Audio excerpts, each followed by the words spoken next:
আসসালামু আলাইকুম ওয়া রাহমাতুল্লাহি ওয়া বারাকাতুহু। আমরা আবারও চলে আসলাম, আল্লাহ তাআলা আমাদেরকে তৌফিক দিয়েছেন। আমরা পরবর্তী ক্লাসে আবার চলে আসছি। আমাদের আজকের ক্লাসটা পর্যায়ক্রমে কিন্তু আমরা 14 নাম্বার ক্লাসে চলে আসছি।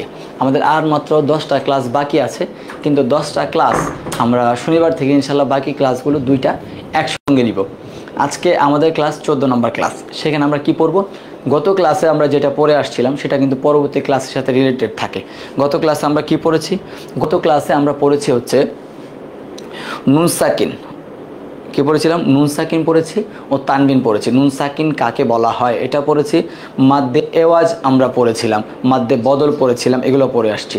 সর্বশেষ অংশে যেটা আমরা পড়েছিলাম সেটা হচ্ছে নুন সাকিন ও তানবিনের পরিচয়। নুন সাকিন এবং তানবিন যে উচ্চারণে একই রকম হয় সেটা আমরা পড়েছিলাম। ওয়ালাইকুম আসসালাম। ততক্ষণে আলহামদুলিল্লাহ আমরা হচ্ছে আমাদের ক্লাসটা শুরু করে দিব। তাহলে নুন সাকিন ও তানবিন যে উচ্চারণে একই রকম হয়, জজমলা নুনকে নুন সাকিন বলে, তানবিন হচ্ছে দুই জবর দুই যে দুই পেশকে বলা হয়।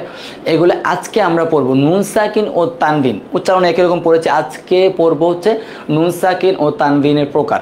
এটা কয়টা প্রকার হয়, কি কি প্রকার, তার মধ্যে থেকে একটা প্রকার আজকে আমরা এটার প্রকারের পরিচয়টা জানবো, তারপর এটার উপর কিছু উদাহরণ পড়বো, তারপর পর্যায়ক্রমে আমাদের ক্লাসে যেই জিনিসগুলো থাকে সেগুলো থাকবে ইনশাআল্লাহ। আল্লাহ তাআলা যদি তৌফিক দেয়। বিসমিল্লাহির রহমানির রহিম। এখন আমরা এখানে দেখতে পাচ্ছি আসলে হচ্ছে একটা ছক সাজানো আছে, সেটা হচ্ছে নুন সাকিন ও তানবিন 4 নিয়মে পড়তে হয়। নুন সাকিন ও তানবিন উচ্চারণে একই রকম হয় এটা আমরা জানি, কিন্তু নিয়ম কয়টা সেটা কিন্তু আমাদের জানা ছিল না, কিংবা অনেকের জানা থাকতেও পারে। নুন সাকিন ও তানবিন কয় নিয়মে পড়তে হবে? 4 নিয়মে পড়তে হবে। 4টা নিয়ম কি কি? এই দেখেন 4টা নিয়ম হচ্ছে এখানে নুন সাকিন ও তানবিন 4 নিয়মের মধ্যে প্রথম প্রকারটা আছে ইজহার। ইজহার এটা হচ্ছে প্রথমে যেটা আছে সেটার নাম হচ্ছে ইজহার। ইজহার মানে কি? স্পষ্ট করে পড়া। ইজহার অর্থ স্পষ্ট করে পড়া এটা। তারপর আছে ইকফা। ইকফা অর্থ হচ্ছে নাকের ভেতর লুকিয়ে পড়া। তারপরে এখানে আবার এগুলার হরফ আবার আলাদা আলাদা আছে, যেমন ইজহারের হরফ আছে 6টি, এটা আমরা আজকে পড়ব। আজকে আমাদের ক্লাসের মধ্যে এটাই থাকবে। পরেরটাতে আছে ইকফা আছে, ইকফার হরফ আছে 15টি। কী কী হরফ আমরা জানবো তারপরে ক্লাসে ইনশাল্লাহ। ঈদগাম আছে, ঈদগাম মানে হচ্ছে মিলানো। ঈদগাম মানে কি? মিলানো, যুক্ত করা ঈদগাম। ইকলাব মানে হচ্ছে পরিবর্তন করা। নুন সাকিন ও তানবিন কয় নিয়ম পড়তে হয়? 4 নিয়ম। এগুলো আমাদের মনে রাখতে হবে। কয়টা নিয়মে? 4টা নিয়মে। একটা হচ্ছে ইজহার, ইজহার প্রথমটা, তারপর হচ্ছে ইকফা, ঈদগাম, ইকলাব। কিংবা আপনি যদি কোনো কারণে উপর নিচ করেন সমস্যা নাই। বাকি ইজহার হচ্ছে গুন্না ছাড়া স্পষ্ট করে পড়তে হয়। ইজহারের অর্থটা কি? গুন্না ছাড়া স্পষ্ট করে পড়তে হবে, এটা হচ্ছে ইজহারের অর্থ। আর ইকফা মানে হচ্ছে নাকের ভিতর লুকিয়ে গুন্না করা। ঈদগাম মানে হচ্ছে মিলানো। ইকলাব মানে পরিবর্তন করে পড়া। এখানে ঈদগাম থেকে আমরা আবার দেখতে পাচ্ছি 2টা প্রকার আছে। ঈদগাম থেকে যে 2টা প্রকার থাকে, দেখেন ঈদগাম থেকে 2টা প্রকার আছে, ঈদগাম বাগুন্না আর ঈদগামে বেলাগুন্না অথবা বেগুন্নাও এটাকে বলা যায়। তো ঈদগাম বাগুন্নাটা হচ্ছে কি হবে? গুন্না সহ, আর বেলাগুন্না হচ্ছে গুন্না ছাড়া। তার মধ্যে থেকে এই যে এইটা, এই যে এখানে যেটা আছে, বেলাগুন্নাটা হচ্ছে গুন্না ছাড়া আর বাগুন্নাটা হচ্ছে গুন্না সহ। এই যে এটা যেটা আছে এটা হচ্ছে গুন্না ছাড়া, আবার এখানে এটা যেটা আছে এটা হচ্ছে গুন্না ছাড়া। এই দুটো হচ্ছে গুন্না ছাড়া পড়তে হবে, কিন্তু এইগুলোর আবার নিয়ম আছে। এই নিয়মগুলো আমরা আজকে ইনশাল্লাহ জানবো। তাহলে আমরা এখন পড়তেছি হচ্ছে নুন সাকিন ও তানবিনের প্রকার। কি পড়ছি আমরা? নুন সাকিন ও তানবিন কয় প্রকারে পড়তে হয়। কোশ্চেন যদি এটা আসে তাহলে আমরা অ্যান্সার করবো হচ্ছে 4 প্রকারে পড়তে হয়, 4 নিয়মে পড়তে হয়। কি কি নিয়মগুলো? একটা হচ্ছে ইজহার, দ্বিতীয়ত ইকফা, তারপর হচ্ছে ঈদগাম, তারপর হচ্ছে ইকলাব। এখানে আবার ঈদগাম যেটা আছে 3 নাম্বার প্রকারটা, এটা আবার 2 প্রকার। ঈদগাম 2 প্রকার কি কি? ঈদগাম বাগুন্না, ঈদগামে বেগুন্না অথবা বেলাগুন্না আমরা যেটা বলি। আচ্ছা, তারপরে আমি আবার এটা মনে করাই দিচ্ছি, নুন সাকিন ও তানবিন কিন্তু উচ্চারণে একই রকম হয়, কিন্তু নুন সাকিন কাকে বলে? জজমওয়ালা নুনকে নুন সাকিন বলে। জজমওয়ালা নুনকে কি বলে? নুন সাকিন বলে। আর তানবিন 2 জবর 2 যে 2 পেশকে বলে। এবং উচ্চারণের দিক থেকে একই রকম, যেমন বা নুন জবর বান আর বা আলিফ 2 জবর বান, আমরা গত ক্লাসে পড়েছি। আমরা তাহলে পরে যাচ্ছি ইজহারটা। এই যে এখানে ইজহারের পরিচয় কি হবে? ইজহার অর্থ স্পষ্ট করে পড়া। ইজহার অর্থ কি? স্পষ্ট করে পড়া। আচ্ছা, এই ইজহারের হরফ হচ্ছে 6টি। কয়টি? 6টি হরফ ইজহারের। এখানে আমরা বলি হামজা হা। কি কি আছে? হামজা হা, আইন হা, গইন খ। এখানে এই 6টা হরফ হচ্ছে ইজহারের। কিসের? ইজহার মানে হচ্ছে স্পষ্ট করে পড়া। ইজহারের হরফ 6টি। এই 6টা হরফ মুখস্থ রাখাটা খুব জরুরি, হ্যাঁ, নাহলে আমরা বুঝবো না যে কখন ইজহার মানে স্পষ্ট করে পড়তে হবে। হরফগুলো হচ্ছে, বিশেষ করে আমি যদি আরো সহজ করে বলতে চাই, প্রথম যে 3টা মাখরাজ আছে হলকের, এই 3টা মাখরাজে 6টা হরফ হচ্ছে এখানে আসছে ইজহারের হরফে। এই কি হবে? ইজহার অর্থ স্পষ্ট করে পড়া। ইজহার হরফ হচ্ছে 6টি। কি কি? হামজা হা, আইন হা, গইন খ। উচ্চারণগুলো দেখি। হামজা হা, আইন হা, গইন খ। কি কি হবে হরফ উচ্চারণটা? হামজা হা, আইন হা, গইন খ। আর ইজহার পড়ার নিয়মটা কি? নুন সাকিন ও তানবিন। কেন বারবার বলতেছিলাম নুন সাকিন ও তানবিন? বুঝতে পারছেন তো? নুন সাকিন ও তানবিনের পরে ইজহারের হরফের যে কোনো একটি হরফ থাকলে উক্ত নুন সাকিন ও তানবিনকে গুন্না ছাড়া স্পষ্ট করে পড়তে হবে। ঠিক আছে? কি পড়াটা? নুন সাকিন ও তানবিনের পর। শর্তটা কি দেখতে হবে? শর্তটা হচ্ছে নুন সাকিন ও তানবিনের পর যদি ইজহারের যে 6টা হরফ আছে, হামজা হা, আইন হা, গইন খ, এই 6টা হরফের থেকে কোনো একটা যদি আসে তাহলে গুন্না ছাড়া স্পষ্ট করে পড়তে হবে।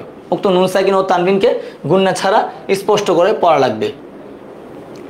কিভাবে স্পষ্ট করে পড়তে হবে এটাই আমরা এখন শিখবো ইনশাআল্লাহ। তাহলে এখন আমরা নুন সাকিন ও তানবিন যে 4 নিয়ম পড়তে হয় সেটা জানলাম। নিয়মগুলো কি কি? ইজহার, ইকফা, ইদগাম, ইকলাব। ইদগাম আবার 2 প্রকার আছে, ইদগাম বাগুন্না অথবা ইদগামে বেগুন্না কিংবা বেলাগুন্না, আমরা যেটা বলি। তো আজকে আমাদের পড়ার বিষয় হচ্ছে ইজহার। ইজহার অর্থ হচ্ছে স্পষ্ট করে পড়া। ইজহার অর্থ কি? স্পষ্ট করে পড়া। ইজহারের হরফ আছে আবার 6টি, হামজা হা, আইন হা, গইন খ। এই যে এগুলো হচ্ছে ইজহারের হরফ 6টি। ইজহার কখন হবে? নুন সাকিন ও তানবিনের পর যদি ইজহারের যে কোনো একটা হরফ আসে তাহলে উক্ত নুন সাকিন ও তানবিনকে গুন্না ছাড়া স্পষ্ট করে পড়তে হবে। এটাই আমরা এখন পড়ব।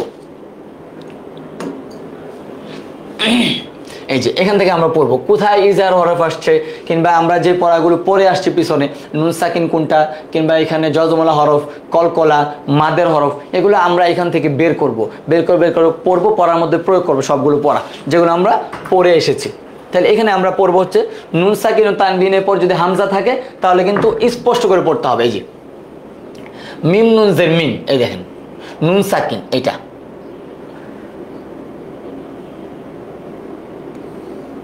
এটা হচ্ছে নুন সাকিন। হ্যাঁ, নুন সাকিনের পর কি আসছে? হামজা আসছে। ওই যে হামজা হা, আইন হা পড়েছিলাম, ইজহার হয়ে গেল।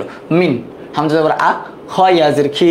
এখানে আবার মাদের হরফ আসছে কিন্তু জেরের পর জজমলা ইয়া, খি হাজের হি, মিন আখিহি। মূল পড়াটা হচ্ছে আমাদের ইজহার, এটাতে আমরা ফোকাস করব। আর বাকি যে পড়াগুলো আমাদের এই পড়াতে আসছে সেগুলো আমরা বলে যাব। মিন আখিহি, মিন আখিহি, এটা গেল। তারপর আছে ফা জবর ফা, মিম নুন জবর মান। নুন সাকিনের পর এখানে এই যে এটা হচ্ছে ইজহার হরফ, হামজাটা। নুন সাকিন ইজহার হরফ কোনটা? নুন সাকিনের পর আসছে। আমরা নুন সাকিনটা যদি এখান থেকে বের করতে পারি তাহলে মনে আমাদের জন্য ইজি হবে। এই যে নুন সাকিন, এটা নুন সাকিনের পরে কি আসছে? হামজা। হামজা কিসের হরফ? ইজহার হরফের মধ্যে থেকে একটি। তাহলে গুন্না ছাড়া স্পষ্ট। ফা জবর ফা, মিম নুন জবর মান। এখানে ফামান, ফামান, ফামান এগুলা কিছু বলা যাবে না, বলতে হবে হচ্ছে ফামান। কি বলতে হবে? ফা জবর ফা, মিম নুন জবর মান, ফামান। হামজা জ জবর আউজ, লাম জবর লা, আউজ লা, মিম পেশ মু, ফামান আউজ লামু। কি হবে? ফামান আউজ লামু, এটা। তারপর এখানে আছে বা জেড বি, মিম নুন জবর মান। এখানে নুন সাকিন কোনটা? এটা। এই যে নুন সাকিনের পরে কি আছে? হা। হামজা হা পড়েছিলাম, এখন হচ্ছে হা। হা যদি আসে তাহলে স্পষ্ট করে পড়তে হবে। বা জেড বি, মিম নুন জবর মান, বিমান। হা পেশ হু, ওয়াও জবর ওয়া, বিমান হুয়া। কি হবে? বিমান হুয়া। তারপর আছে ওয়াও নুন জবর ওয়ান। এখানে নুন সাইন কোনটা? এটা। ওয়াও নুন জবর ওয়ান, হার জবর হার, ওয়ান হার। ওয়ান টানতে যাবে না কিন্তু, ওয়ান হার। জবরের পর খালি আলিফটা কিন্তু এখানে মাদের হরফ ছিল, বাট এখানে বাদ হয়ে গেল কেন? পরের হরফে জজম আছে, খালি আছে। পরের হরফে জজম আছে, এই জন্য পরের হরফের সাথে গিয়ে মিলে যাবে। ওয়াও নুন জবর ওয়ান। এখানে নুন সাকিনের পর হা। হা কিসের হরফ? হা হচ্ছে ইজহারের হরফ। তাহলে কি হবে?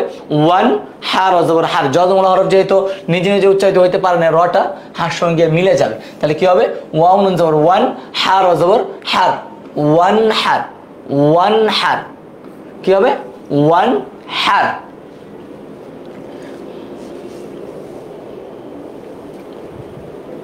তারপর আমরা দেখি নুন আলিফ জবর না র দুই পেশ শুন, এখানে দেখেন এই যে এটা হচ্ছে তানবিন, এটা হচ্ছে তানবিন, নুন সাকিন ও তানবিন। আমরা উপরেগুলো পরে আসলাম, সবগুলো নুন সাকিন আসছে, নুন সাকিনের পর ইজহার হরফ আসছে। নুন সাকিনের পর ইজহার হরফ আসলে যেমন গুরুত্ব দিয়ে স্পষ্ট করে পড়তে হবে, ঠিক তেমনি যদি তানবিনের পর আসে তাহলে সেম। নুন আলিফ জবর না, এখানে মাদের হরফ আসছে, জবরের পর খালি আলিফ, মাদের হরফ এক আলিফ টান, মাদে তাবাই, না র দুই পেশ নারুন। তানবিনের পরে আসছে হা, হা হচ্ছে ইজহার হরফ, পাশাপাশি জবরের খালি বাম পাশে আছে খালি আলিফ, এখানে মাদের হরফ আসছে টান, নারুন। হা মিম জের মি, ইয়া জবর ইয়া, হা মিয়া তা দুই পেশ তুন, নারুন হা মিয়া তুন। কি হবে নারুন হা মিয়া তুন। এটা কিন্তু গোলতা, আমরা পরে আসছিলাম যে হার উপরে দুইটা ফুটা দিয়ে তা বানানো হয়, নারুন হামিয়াতুন। লাম জবর লা ত ইয়া জের তি, এটা কি মাদের হরফ, জেরের পর জজম ইয়া, আমরা পরে আসছি কিন্তু মাদে তাবাই, লাতি ফা দুই পেশ ফুন, এটা হচ্ছে এখানে তানবিন। তানবিনের পর কি আসছে খ, খ কিসের হরফ ইজহারের হরফ, ইজহারের হরফ হলে কি করতে হবে স্পষ্ট করে পড়তে হবে। লাম জবর লা ত ইয়া জের তি লাতি, ফা দুই পেশ ফুন লাতিফুন, খ জবর খ, বা ইয়াজের বি খবি খবি, র দুই পেশ রুন খবিরুন, লতিফুন খবিরুন। খবি এখানে কিন্তু মাদের হরফ, জেরের পর জজম লাইয়া, হ্যাঁ খবিরুন। তারপর আমরা পড়বো এখানে হচ্ছে আবার নুন সাকিন আসছে, নুন সাকিন, মিম নুন সাকিন মিন, আইন জবর আ মিন আ। এখানে যদি ইকফার হরফ চলে আসে তাহলে কিন্তু গুন্নার ভিন্নতা চলে আসবে, ইকলাবের হরফ চলে আসলে ভিন্নতা চলে আসবে। যদি এখানে ইদগামের হরফ আসে অন্যরকম হয়ে যাবে গুন্নাটা। তাহলে এখানে নুন সাকিন আসছে, এখন এখন কি হবে মিন, মিন আইন জবর আ লাম জবর লা, মিন আলা, মিন আলা আইনের উচ্চারণ, মিন আলা কফ দুই জের কিন, এটা কিন্তু তানবিন, তাড়াতাড়ি উচ্চারণ, মিন আলা কিন। কি হবে মিন আলা কিন, সবাই বলি মিন আলাকিন। তারপর আছে এখানে জিম নুন জবর জান, এই গুণাটা আমাদের সামনে ইনশাআল্লাহ আসবে। জিম নুন জবর জান, নুন জবর না জান্নাহ, নুনে মিমে তাসদীদ গুণা করা ওয়াজিব, সরি এই গুণাটা আমাদের চলে গিয়েছে অলরেডি, গুণা করা ওয়াজিব, নুনে মিমে তাসদীদ গুণা করা ওয়াজিব, কিংবা হরকতের বামে নুনে ও মিমে যদি তাসদীদ হয় তাহলে গুণা করে পড়তে হয়, এভাবে আছে আমাদের ক্লাসে। আর আমি সহজ করে বলেছিলাম নুনে মিমে তাসদীদ গুণা করা ওয়াজিব, এটা। জিম নুন জবর জান, নুন জবর না জান্না, তা দুই যে তিন, জান্নাতিন, এটা হচ্ছে তানবিন। তানবিনের পরে কি আসছে আইন আসছে, আইন কিসের কিসের হরফ, আইন হচ্ছে ইজহারের হরফ। ইজহারের হরফ হলে কি করতে হবে গুন্না ছাড়া স্পষ্ট করে পড়া লাগবে, গুন্না ছাড়া স্পষ্ট কিভাবে জান্নাতিন, লামজেল্লি ইয়াজবর ইয়া আলিয়া, তা দুই যে তিন, জান্নাতিন আলিয়াতিন, জান্নাতিন আলিয়াতিন, এটা হবে। মিম নুন জামিন, এখানে নুন সাকিন, এটা মিন, গয়েন জবর গ, গয়েন কিসের হরফ, গয়েন হচ্ছে ইজহার হরফ। তার মানে আমাদের এখানে দেখার বিষয় হচ্ছে তানবিন অথবা নুন সাকিনের পর কোন হরফটা আসে, ইজহার হরফ আসলে এখানে গুন্না, গুন্না ছাড়া স্পষ্ট হবে। মিন গয়েন জবর গ, ফা ও পেশ, ফু পেশের পর জজমলা ওয়াও থাকার কারণে এক আলিফ টান, এটা হচ্ছে মাদের হরফ।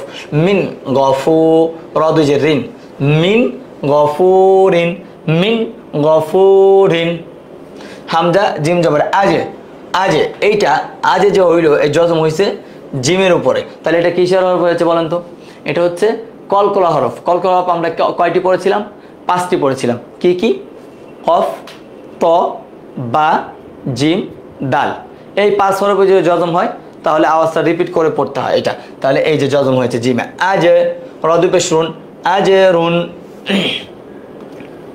এখানে হচ্ছে তানবিন হয়েছে, তানবিনের পরে আসছে হচ্ছে গয়েন, গয়েন কিসের হরফ ইজহারের হরফ না, তাহলে আজরুন, গয়েন ইয়াজবর গয়, র পেশ রু, গয়রু। এখানে ইজহার হরফের পাশাপাশি এখানে যদি আমরা আরেকটা বিষয় খেয়াল করি, আরেকটা বিষয় কিন্তু এখানে আমাদের আসতে পারে যেটা আমরা নতুন পড়েছিলাম, এইটা ইয়াটা কিসের হরফ, কে বলতে পারবেন? আমি একটু সময় নিচ্ছি, আপনাদেরকে বলার একটু সময় দিচ্ছি যে এখানে ইয়া যে আসলো, জবরের বাম পাশে জজমলা ইয়া আসছে, এটা কিসের হরফ হবে?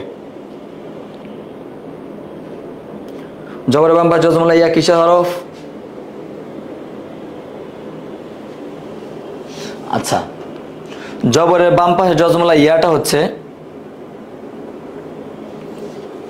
লিনের হরফ। আমরা পড়েছিলাম লিনের হরফ, লিনের হরফ তাড়াতাড়ি করে পড়তে হয়। আজরুন, গয়নি আজ গয় রপেশু, আজরুন গয়রু, আজরুন গয়রু, এটা হবে আজরুন গয়রু। তারপর আমরা পড়বো লামজেল্লি মিম নুন জবর মান, লিমান। এখানে নুন সাকিন হচ্ছে এইটা, নুন সাকিনের পর আসছে হা, হা হচ্ছে ইজহার হরফ, হামজা হা, আইন হা, গয়ন খ। লিমান, হা জবর হা, মিম জের মি, হামি, দাল জবর দা, হামিদা, হা উল্টা পেশ হু, খারাজ জবর খারাজ উল্টা পেশ হলে এক আলিফ টান, এখানে এক আলিফ টান, হামিদাহু, লিমান হামিদাহু, লিমান কি হবে? লিমান হামিদাহু, এটা হবে। তারপরে এখানে আছে আইন নুন জবর আন, এই যে নুন সাকিন, এটা নুন সাকিনের পরে কি? হা, হা কিসের হরফ? ইজহার হরফ। আন, হা পেশু, আনহু, মিম আলিফ জবর মা, জবর উপর খালি আলিফ, মাদের হরফ। লাম পেশলু, হরকত উচ্চারণ তাড়াতাড়ি। হা উল্টা পেশ হু, মাদের হরকত এক আলিফ টান। আনহু মালুহু, আনহু মালুহু, কি হবে? আনহু মালুহু। আইন জবর আ, লাম ইয়াজিল্লি, আলি, মিম দু পেশ মুন, আলিমুন, আলিমুন, আলিমুন। এই যে এখানে মাদের হরফ আছে, জেরের পর জজমলা ইয়া, এক আলিফ টান, মিম দুই পাশ মুন, এটা তানবিন। তানবিনের পর কি আসছে? হা, হা হচ্ছে ইজহার হরফ। তাহলে কি হবে? গুণনা ছাড়া স্পষ্ট, আলিমুন, আলিমুন। হা জবর হা, কাফি আজের কি, মাদের হরফ, হাকিম, মিম দুই পাশ মুন, আলিমুন হাকিমুন, কি হবে? আলিমুন হাকিমুন, এটা হবে। আইন জবর আ, জাল যা, আজা, মাদের হরফ এক আলিফ টান, বা দুই পেশ বুন, তানবিন, আযাবুন, আযাবুন, জালের উচ্চারণটা খেয়াল করতে হবে। আযাবুন, তানবিন উচ্চারণ তাড়াতাড়ি। আযাবুন, হামজা জবর আ, লাম ইয়াজিল্লি, আলি, মাদের হরফ এক আলিফ টান, মিম দুই পেশ মুন, আলিমুন, আযাবুন আলিমুন, আযাবুন আলিমুন। এখানে আছে মিম নুন জের মিন, এখানে নুন সাকিনের পরে খ, খ হচ্ছে ইজহার হরফ। এখানে জবরের বাম পাশে জজমলা ওয়াও, এটাও লিনিয়ার হরফ। জবরের বাম পাশে জজমলা ইয়া লিনিয়ার হরফ, ওয়াও লিনিয়ার হরফ। মিন, খ জবর খৌ, ফা দুই জের ফিন, মিন খাউফিন, মিন খাউফিন। এখানে প্রত্যেকটা নুন সাকিন ও তানবিনকে এখানে মার্ক করা হয়েছে, যে আমি একটু দাগ দিয়ে দেখাইছি তানবিন অথবা নুন সাকিন যেটা আছে। এখন আমি আবার আপনাদেরকে একটু বলে দেব, সেটা হচ্ছে আমরা এখান থেকে ইজহারের হরফগুলোকে মার্ক করব এখন, যেন আমরা বুঝতে পারি যে আমাদের এখানে হচ্ছে যে বিষয়গুলো আছে, হরফগুলো যেন আমাদের স্পষ্ট হয়ে যায়। তারপর আমরা পরের পেজে কি আছে সেটা দেখব। আচ্ছা, আমি তাহলে এগুলো একটু মুছে দিব। এখন আমরা শুধু ইজহার হরফগুলা খেয়াল করবো যে কোনটা ইজহার হরফ আছে। শর্ট করে বলে আসবো আমি। এখানে দেখেন মিন, মিন আখিহি, এই যে এটা হচ্ছে ইজহার হরফ, কারণ নুন সাকিনের পর হামজা আসছে। মিন আখিহি, তারপর হচ্ছে ফামান আযলামু, এই যে হামজা, এটাও ইজহার হরফ, নুন সাকিনের পর হামজা, ইজহার হরফ। ফামান আযলামু, বিমান হুয়া, এই যে এখানে হা, হা হচ্ছে ইজহার হরফ। বিমান হুয়া, বিমান হুয়া। ওয়ান হার, ওয়ান হার, এটা হচ্ছে ইজহার হরফ। ওয়ান হার, হামজা হা, আইন হা, গয়ন খ, এই 6টা হরফের বাইরে কিন্তু ইজহার কোনো হরফ না। একটু খেয়াল করবেন যে অন্য কোনো হরফ দাগ হয়ে যাচ্ছে কিনা। নারুন হামিয়া, হা ইজহার হরফ। লতিফুন, তানবিন পর খ, লতিফুন। খবীরুন, ইজহার হরফ। মিন আলাকিন, ইজহার হরফ, আইন। মিন আলাকিন। জান্নাতিন, আইন ইজহার হরফ।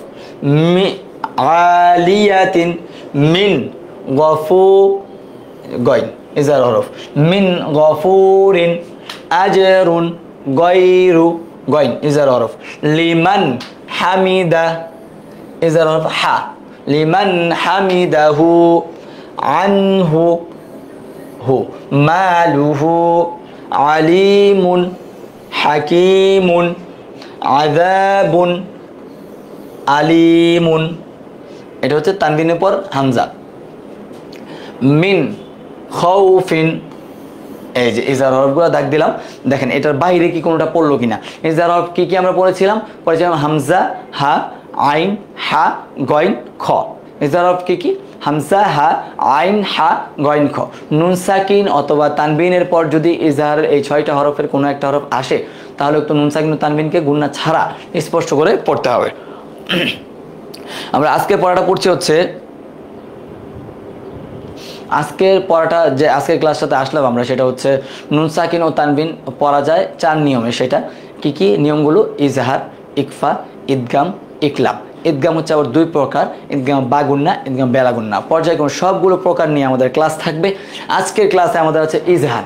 ইজহার হরফ আমরা পড়েছি 6টি, হামজা, হা, আইন, হা, গইন, খ। নুন সাকিন ও তানবিনের পর এই 6টি থেকে কোনো একটা আসলে নুন সাকিন ও তানবিনকে গুণনা ছাড়া স্পষ্ট করে পড়তে হয়। এটা আমরা পড়লাম, আমরা নুন সাকিন এখান থেকে বের করলাম, তানবিন বের করলাম, তারপর আমরা অজর ইজহার হরফগুলোকে আমরা এখানে মার্ক করে দিলাম। ইজহার অর্থ কি? স্পষ্ট করে পড়া। এখানে এখন আমরা চলে আসছি, আজকে আমাদের ক্লাসে একটাই পড়া ছিল, সেটা হচ্ছে ইজহার। হ্যাঁ, এই পড়াগুলো প্রত্যেকটা নিয়ম একটা একটা করে আসবে আমাদের সামনে, কারণ এগুলো আমাদের পড়ার মধ্যে প্রয়োগ করার কিছু বিষয় আছে। পরে আমরা অবশ্যই আমি আশা রাখবো যে আপনারা একটু ক্লাসের পর একটু প্র্যাকটিস করবেন নিজেরা, তাহলে ইনশাল্লাহ ক্লাসটা আরও সুন্দর হবে, কিংবা পড়াটা প্রয়োগ করতে আপনাদের জন্য সহজ হবে। আচ্ছা, দোয়ায়ে কুনুত, এটা আমাদের অনেক ক্ষেত্রেই যাদের সাথে কথাবার্তা হয়েছে, শুনেছি, বলতে শুনেছি, জিজ্ঞাসা করেছি, সবার ক্ষেত্রে দোয়ায়ে কুনুতের ব্যাপারে একটা বিষয় কিন্তু থেকে যায়। এই জন্য আমরা দোয়ায়ে কুনুতটা একটু খেয়াল করে শুনি। আল্লাহুম্মা ইন্না নাস্তাঈনুকা ওয়া নাস্তাগফিরুকা ওয়া নু'মিনু বিকা ওয়া নাতাওয়াক্কালু আলাইকা ওয়া নুসনি আলাইকাল খায়র ওয়া নাশকুরুকা ওয়া লা নাকফুরুকা ওয়া নাখলাউ ওয়া নাতরুকু মান ইয়াফজুরুকা। আল্লাহুম্মা ইয়্যাকা না'বুদু ওয়া লাকা নুসাল্লি ওয়া নাসজুদু ওয়া ইলাইকা নাসআ ওয়া নাহফিদু ওয়া নারজু রাহমাতাকা ওয়া নাখশা আযাবাকা ইন্না আযাবাকা বিল কুফফারি মুলহিক। এটা হচ্ছে দোয়ায়ে কুনুত, যেটা বেতের নামাজে পড়তে হবে। পড়াটা হচ্ছে ওয়াজিব। আমি ইনশাল্লাহ আর কয়েকটা ক্লাস গেলে ক্লাসের শেষের অংশে, এখন যে অংশটাতে আমরা দোয়ায়ে কুনুত কিংবা সূরা পড়তাম, এই অংশটাতে নামাজের ওয়াজিব আর হচ্ছে নামাজের ভিতর বা এর ফরজ যেগুলো আছে এগুলো নিয়ে একটু আলোচনা করার চেষ্টা করব। তারপরে রুকুর তাসবিহ, সেজদার তাসবিহ, এই বিষয়গুলো আমরা একটু আসলে কি আমরা তো সবগুলো জানি, তারপরেও দেখা যায় আমাদের একটু ভুল হয়ে যায়। যে আল্লাহু আকবার, আল্লাহু আকবার যদি কেউ বলে তাহলে অন্যরকম হয়ে যায় না? আল্লাহু আকবার এই পর্যায়ক্রমে একদম নামাজের যে বিষয়গুলো আছে, তাকবীরে তাহারিমা, সানা, তারপর হচ্ছে সূরা ফাতিহা, সূরা মিলানো, যেহেতু সূরা আমরা পড়েছি, তারপর হচ্ছে যেগুলা রুকু থেকে রুকুর তাসবিহ, এগুলা ইনশাল্লাহ নামাজের উপর একটা ক্লাস দেওয়ার কথা আছে। আপনারা চাইলে এই মুহূর্তে যদি মনে করেন প্রয়োজন যে নামাজের ক্লাসটা, তাহলে কিন্তু আপনারা দেখে নিতে পারেন। আমাদের গত বছরের একটা ক্লাস দেওয়া আছে অলরেডি, নামাজ পড়ার নিয়ম, সঠিক পদ্ধতিতে নামাজ পড়া, এইরকম টাইটেলে দেওয়া আছে। আমরা দোয়ায়ে কুনুতটা দেখতেছি আমরা। বিসমিল্লাহির রহমানির রহিম। এখানে দেখেন, আল্লাহুম্মা ইন্না নাস্তাঈনুকা ওয়া নাস্তাগফিরুকা ওয়া নু'মিনু বিকা ওয়া নাতাওয়াক্কালু আলাইকা ওয়া নুসনি আলাইকাল খায়র ওয়া নাশকুরুকা ওয়া লা নাকফুরুকা ওয়া নাখলাউ ওয়া নাতরুকু মান ইয়াফজুরুকা।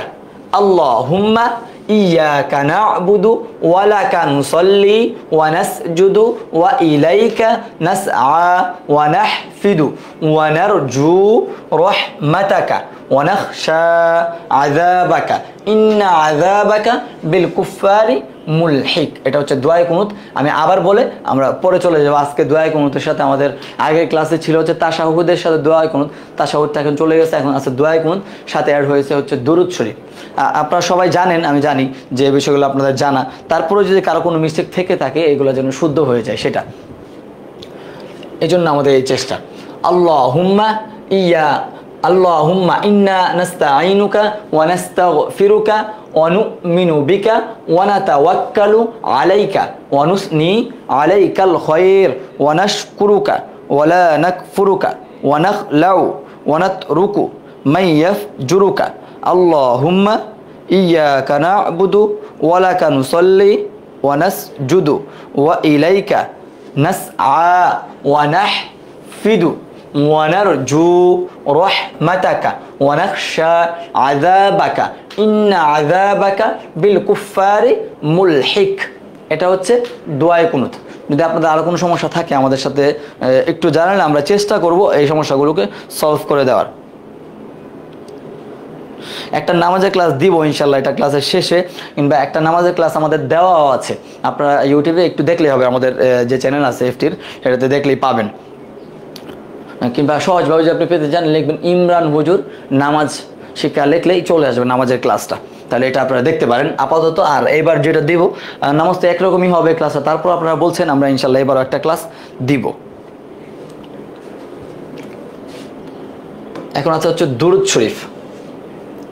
আগে হচ্ছে যখন আমরা সালাম ফিরাতে যাই তখন সেক্ষেত্রে আমাদের তাশাহুদ পড়তে হয়, তারপর দুরূদ শরীফ পড়তে হয়, তারপর দোয়ায়ে মাসুরা পড়তে হয়, এগুলো আমরা নিয়ে আসবো। আর দোয়ায়ে কোনটা পড়তে হয়, বেতেরের নামাজের তৃতীয় রাকাতে গিয়ে সূরা ফাতিহা পড়ে ছোট একটা সূরা মিলানোর পর আমরা আল্লাহু আকবার বলে হাত বেঁধে তখন দোয়ায়ে কোনটা পড়তে হয়, তারপর হচ্ছে আবার রুকুতে চলে যেতে হয়, পর্যায়ক্রমে নামাজ শেষ করতে হয়।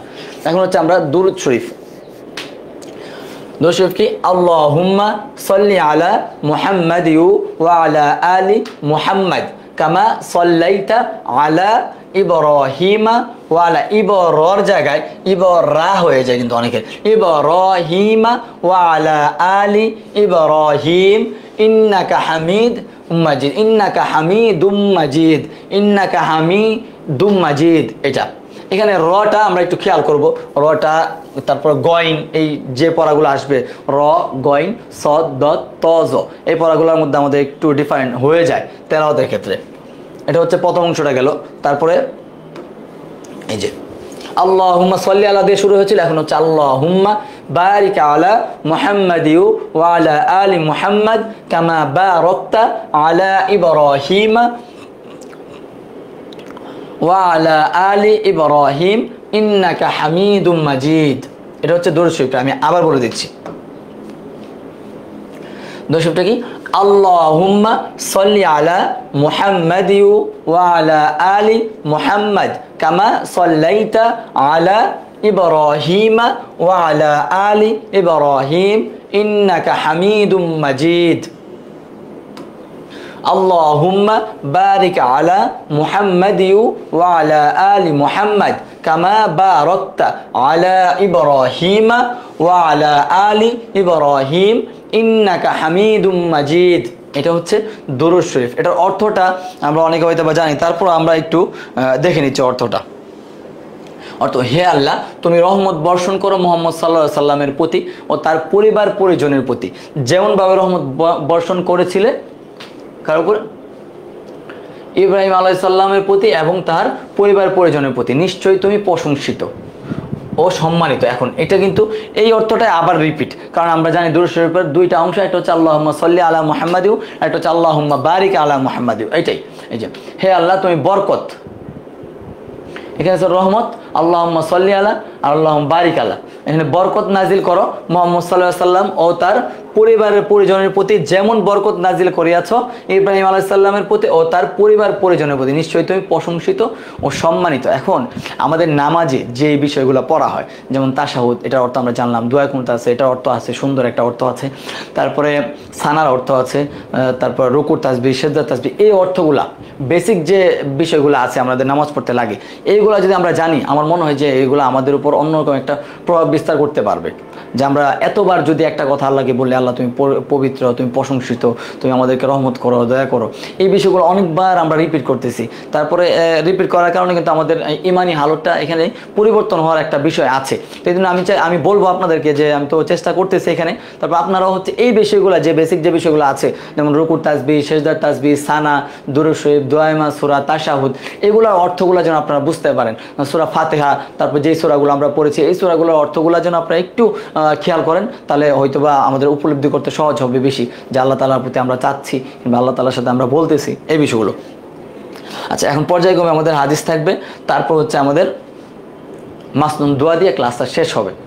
আমাদের আজকের হাদিসটা হচ্ছে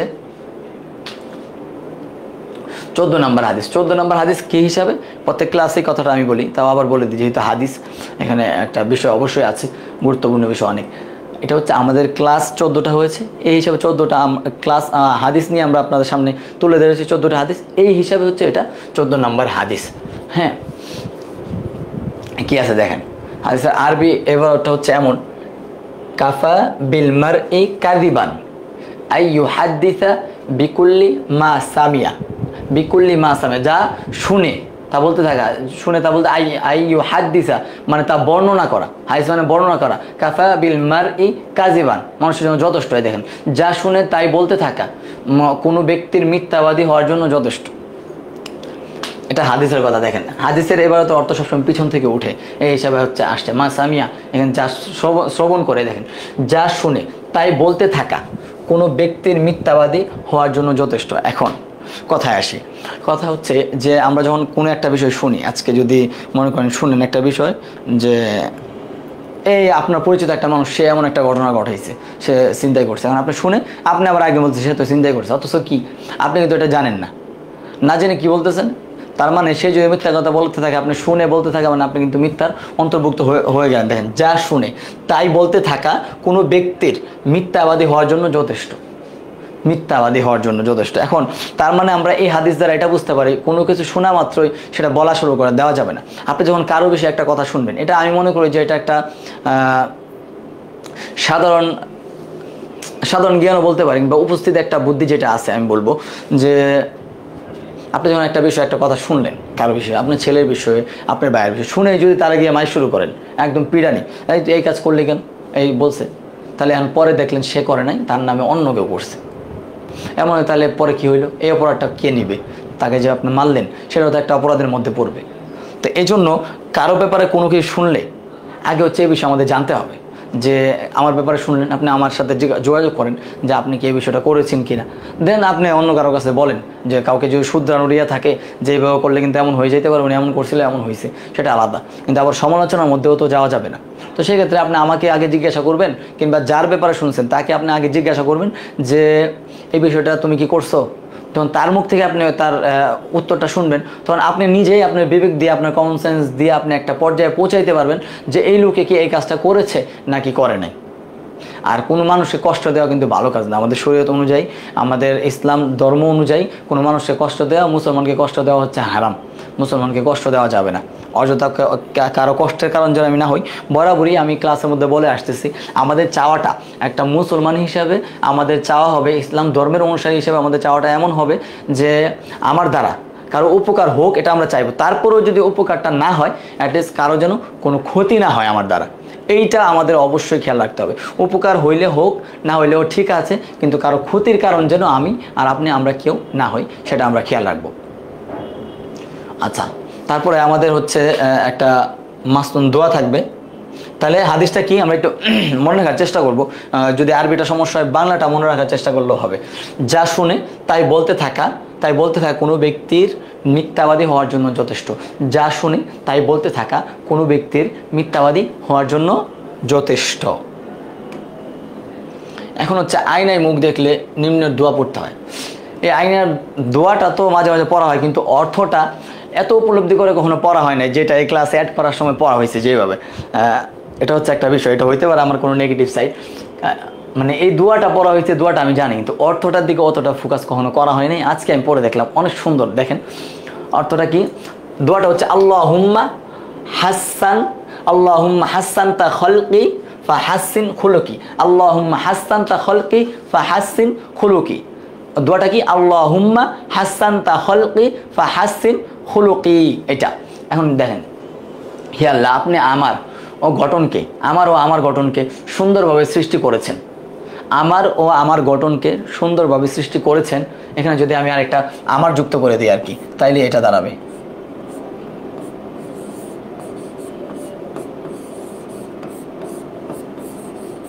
আমার। হ্যাঁ, আমার, আপনি আমার ও আমার গঠনকে, আপনি আমার সৃষ্টি অথবা আমার গঠনকে, এটা যদি এইভাবে লিখতে চাই, কিংবা আপনি আমার গঠন ও, আপনি আমার ও গঠনকে, আমার ও আমার গঠনকে, আমাকে আমি যদি আলাদাভাবে দেখতে চাই, আমার বিতর্গত যে বিষয়গুলো আছে সেক্ষেত্রে আমার ও আমার গঠনকে সুন্দরভাবে সৃষ্টি করেছেন। অতএব আমার স্বভাব, দেখেন, স্বভাব ও চরিত্রকে সুন্দর করে দিন। এখানে এই দুইটা বিষয় যেটা আছে, স্বভাব আর চরিত্র যদি কার সুন্দর হয়ে যায়, তাহলে কি আপনার কি মনে হয় যে আর কিছু অসুন্দর থাকে? তো আল্লাহ তাআলার কাছে যদি আমরা যারা আয়নার সামনে দাঁড়াই, আয়নার সামনে আমার মনে হয় অ্যাটলিস্ট দেখাই হয়, আয়নাতে না দেখলেও এখন ফোন আছে, সেলফোনের মধ্যে হয়তো বা দেখা হয় যে ক্যামেরাটা অন করে কেমন দেখা যাচ্ছে।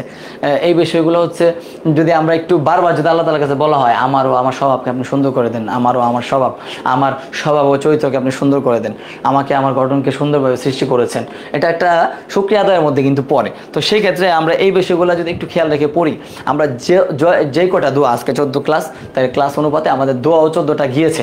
তাহলে এই 14টা দোয়া যদি আমরা পড়ি, আমাদের তার মধ্যে ঘর থেকে বের হওয়ার দোয়া গেল, তারপরে মসজিদে প্রবেশ করার দোয়া গিয়েছে, বাসা থেকে বের হওয়ার দোয়া যেটা বললাম এটা গেল, তারপরে ঋণ মুক্তির দোয়াটা গেল, এরকম অনেকগুলো দোয়া আমাদের স্টেপ বাই স্টেপ কিন্তু গেল। তাহলে এখানে আরেকটা দোয়া আসলো এটা। তাহলে এই জায়গাগুলো, এই দোয়াগুলো যদি আমাদের জীবনে প্রয়োগ করি, তাহলে কিন্তু আমরা নেকি আর নেকিই পাইতে থাকবো। যে সুন্নত অনুপাতে কোনো কাজ করলে কাজটাও হবে নিয়ত অনুযায়ী, সুন্নতভাবে যদি করি তাহলে আমরা এই কাজটা থেকেও আমরা নেকি পাইতে পারি। নামাজ পড়লে যেমন নেকি পাই, কিংবা ভালো ব্যবহার যদি আমরা মানুষের সাথে করি, সেই জায়গা থেকেও কিন্তু আমি নেকি অর্জন করতে পারি। ভালো ব্যবহারও ইবাদতের সাবিল। এজন্য এই বিষয়গুলো আমরা খেয়াল রেখে যদি সামনে অগ্রসর হই, আমার মনে হয় যে আমাদের জীবনটা সুন্দর হবে। আর আমাদের জীবন সুন্দর মানে কি? আমরা যারা মুসলমান আছি, আমাদের জীবন সুন্দর মানে আমরা জান্নাতে যেতে চাই। আর আমাদের জীবনের ভবিষ্যৎ 0.1%ও মিথ্যা হবে না, একটা মাত্র ভবিষ্যৎ। সেটা কি? সেটা হচ্ছে আপনি যে মৃত্যুবরণ করবেন, সেটা কিন্তু কোনোভাবেই মিথ্যা হবে না। এই জন্য মৃত্যু নিয়ে যদি আপনি 5টা মিনিট প্রত্যেকদিন, 24 ঘন্টা, দিনটা 24 ঘন্টা, 5 মিনিট শুধু বসে একটু চিন্তা করবেন, মৃত্যু হলে আপনি কি হবে, কি করবে আপনাকে নিয়ে। আপনাকে মাটির নিচে রেখে দেবে, আপনাকে গোসল করানো হবে, কিংবা আপনাকে বাড়ির আঙিনার মধ্যে রেখে বলবে যে খাবার খেয়ে নাও তোমরা, খাবার না খেলে আর কি হবে, আপনি ফ্যামিলির কর্তা দত্তা যাই ছিলেন, আপনাকে রেখে সেম কথাই বলা হবে। তাহলে একদিন, 3 দিন, 4 দিন পর আপনার কথা কেউ মনে রাখবে না, কবরের মধ্যে গিয়ে কেউ আপনার জন্য দোয়াও করবে না। অ্যাটলিস্ট এমন কাউকে রেখে যাওয়া যারা আপনার কথা স্মরণ করে, শ্রদ্ধা করে আপনার জন্য দোয়া করতে পারে। এখন অন্য প্রসঙ্গে চলে আসলাম, যে এমন হয়েছে যে এত বড় হয়ে গেছে, আমরা জানি যে অনেক বড় হয়ে যাওয়ার পরে বাচ্চা কাছে কোরআন শরীফ পড়তে পারে না, তাহলে দোয়া কি পড়বে, নামাজে পড়তে পারবে না। এই জন্য অবশ্যই আমরা আমাদের ছেলে মেয়েদেরকে আমরা একটু যোগ্য করে তোলার চেষ্টা করব। যোগ্য বলতে তারা যেন কর্ম ধর্ম যেটা আছে, ইসলাম ধর্ম, ইসলাম আর নৈতিক শিক্ষা, ইসলাম ধর্ম শিক্ষাটা আর নৈতিকতা তাদেরকে শেখানো। আপনি যদি ক্লাস 10-এ এসে বলেন যে আমার বাচ্চাটা কথাবার্তা শুনতে চায় না, কিংবা এখনও কোরআন পড়তে পারে না, তাহলে এটা তো মনে করেন এটা আপনাদের অপারগতা। এটা এই জন্য আমি বলবো যে ছোট থেকে নৈতিক যে শিক্ষাটা আছে, এখন অনেকে আমাদেরকে অবজেকশন দেয় যে আমার বাচ্চাটা সব মেহমান আসলে ওর মতো থাকে, কথা বলে না, জিজ্ঞাসা করে না। এখন আমি তাদেরকে বলি যে এই বাচ্চাটা যে এখন করতেছে না, ও তো ক্লাস 10-এ পড়ে, তাহলে 16 থেকে 18 তার বয়স হবে। তো সেই ক্ষেত্রে ওকে আজকে থেকে এমন হয়েছে, আজকে দেখে তো এমন হয় নাই। তাহলে বিগত যে ওর লাইফের যে বছরগুলো গেল, ওর যে শুরুর বয়সগুলো ছিল সেগুলো, সেই ক্ষেত্রে আপনি কিভাবে তার সাথে মেনটেন করছেন? আপনি কি তাকে ইসলাম নৈতিকতার ব্যাপারে তাকে বলেছিলেন? সে যখন খারাপ ব্যবহার আপনার সাথে করেছে তাকে একটু শাসন, একটু বোঝানো, কিংবা নৈতিক শিক্ষার যে একটা আদলে করা, যে একটু নৈতিকতা ইসলাম শিক্ষাটা একটু পড়ো সেটা, নাকি সব কিছু করে করে ইসলাম শিক্ষা করানোর কিংবা কোরআন শরীফ পড়ানোর সময়টা করতে পারেন নাই, তারা দিতে পারেন নাই, যেটা আমাদের সমাজে হয়ে আসতেছে? আমি সবসময় বলি ইসলাম আর নৈতিক শিক্ষা হচ্ছে খুবই গুরুত্বপূর্ণ আর অবহেলিত একটা সাবজেক্ট। খুবই গুরুত্বপূর্ণ আবার অবহেলিত। এটা কীভাবে হইলো? কারণ গুরুত্বপূর্ণ সাবজেক্টটা আমরা সবাই মিলে অবহেলা করি। কীভাবে অবহেলা করি? সব কিছু করার পরে, কমপ্লিট করার পরে যদি সময় থাকে তাহলে আরবি পড়বে। তার মধ্যে আবার কী হবে, যদি টিচার রাখেন বাসায় তো, কিংবা যে হুজুর রাখছেন বাসায়, তারা বলবেন যে হুজুর কদ্দুর পড়া, 1 মাস পড়ার পরেই। অথচ আপনার বাচ্চা, বাংলাভাষী বাচ্চা, সে বাংলা রিডিং পড়তে লাগছে, সময় লাগছে কয় বছর? 4 বছর, 5 বছর, 6 বছর। ক্লাস 5-এর বাচ্চারা অনেক সময় রিডিং পড়তে পারে না সুন্দর করে। সেই ক্ষেত্রে কোরআন শরীফ পড়বে, এটা আমাদের ভাষা না, একটু সময় নিয়ে সুন্দর করে পড়বেন না। আপনি 2 মাস গেলে হুজুর 3 মাসে কি কোরআন শরীফ দেওয়া যাবে না? এগুলা কি কথা? যে সব কিছু আনতে সময় নাই, চাপ হয়ে গেছে, আগে এটার জন্য সময় বের করেন। আমি আবার বলতেছি আপনাদেরকে, একদম শুরু থেকে আপনার বাচ্চা যে আছে, কিংবা আপনার যারা আছেন এখানে সিনিয়রও অনেক আছেন আমি জানি, আপনারা কী করবেন, একদম শুরু থেকে বাচ্চার জন্য 1 ঘন্টা নির্ধারণ করে দেন তোমার কোরআন শরীফ পড়া। তো ওর লাইফে যেই ক্লাসেই পড়ুক না কেন, ওই ক্লাসের সময় ওর পড়াটা চলবে। কারণ ওর খাওয়া দাওয়া কি আপনি কোনোদিন কোনো প্রেশারের কারণে, কোনো পরীক্ষার কারণে, কোনো চাপের কারণে বন্ধ করছেন? তাহলে এটা কেন বন্ধ করবেন? যেটা বন্ধ করে একদম শুরু থেকে শুরু করে একদম আপনার বয়স পর্যন্ত আপনি যতদিন বাঁচবেন, আপনিও 1 ঘন্টা বের করে নেন, আমি এই সময়টাতে কোরআন শরীফ পড়বো, কিংবা হাদিস নিয়ে, ইসলাম নিয়ে একটু চিন্তা চেতনা করব, ইসলাম আর নৈতিকতা নিয়ে একটু ভাববো বিষয়টা কি। তাহলে এই বিষয়গুলো একটু হইলে আমার মনে হয় যে আমাদের পরিবারটা সুন্দর হবে। আর আমরা যদি নৈতিক শিক্ষা ওদেরকে না দিতে পারি, আমরা কীভাবে আশা করব? আর এখন এই বাচ্চাদেরকে আমি সবসময় এটাও বলি যে ওদেরকে যতটুকু দেওয়া হয় তার থেকে বেশি ওদের কাছ থেকে চাওয়া হয়। আর আপনার ফ্যামিলির ভালো করে চলার জন্য আপনার মা বাবা দুইজনে জব করতেছেন, আলহামদুলিল্লাহ ভালো কথা করতেছেন, কিন্তু এখন ছেলেটা তো বাসায় একা একা থেকে থেকে আস্তে ধীরে কেমন যেন দেখতেছেন বিগড়ে যাচ্ছে। এখন তাইলে কি ফ্যামিলিটা কি সুন্দর করলেন আর কি করলেন? এখন অফিস থেকে আসলেন, অফিস থেকে আসার পর আপনার মাইন্ড হচ্ছে 100 আপনি রেগে আছেন, এই টায়ার্ড হয়ে আসছেন, যা চুপ কর, বস, পড়তে বস, খাবার খা, এটা বলতেছেন। আরে আপনি যে ওর মা, এই মা সুলভ আচরণটা, আপনি যে বাবা সুলভ আচরণটাকে ওরা দিয়েছেন একবারও? 1 ঘন্টা কি ওরা দিচ্ছেন? 2 ঘন্টা?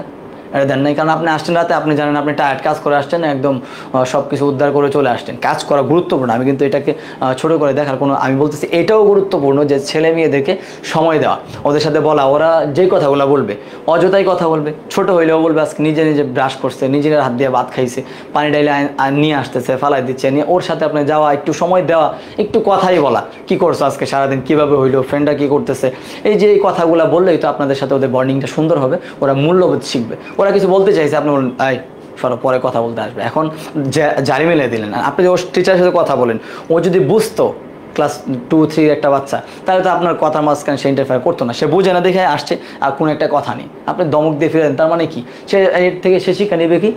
কথা বলার মাঝখানে কথা বলে তাকে দমক দেওয়া যায়, তার পরিষ্কার মাইন্ডে এটাই কিন্তু ঢুকবে। এই জন্য আমরা এই বিষয়গুলো খেয়াল রাখবো, বাচ্চাদেরকে অবশ্যই গুরুত্ব দিব, তাহলে ইনশাআল্লাহ আমাদেরকেও তারা গুরুত্ব দিবে। সবাই ভালো থাকবেন, সুস্থ থাকবেন, আর আমাদের ক্লাসটা কেমন লাগলো সেটা জানাবেন আমাদেরকে। ইনশাআল্লাহ আগামীকালকে ঠিক সময় আবার ক্লাস নিয়ে আপনাদের সামনে হাজির হব। আসসালামু আলাইকুম ওয়া রাহমাতুল্লাহি ওয়া বারাকাতুহু।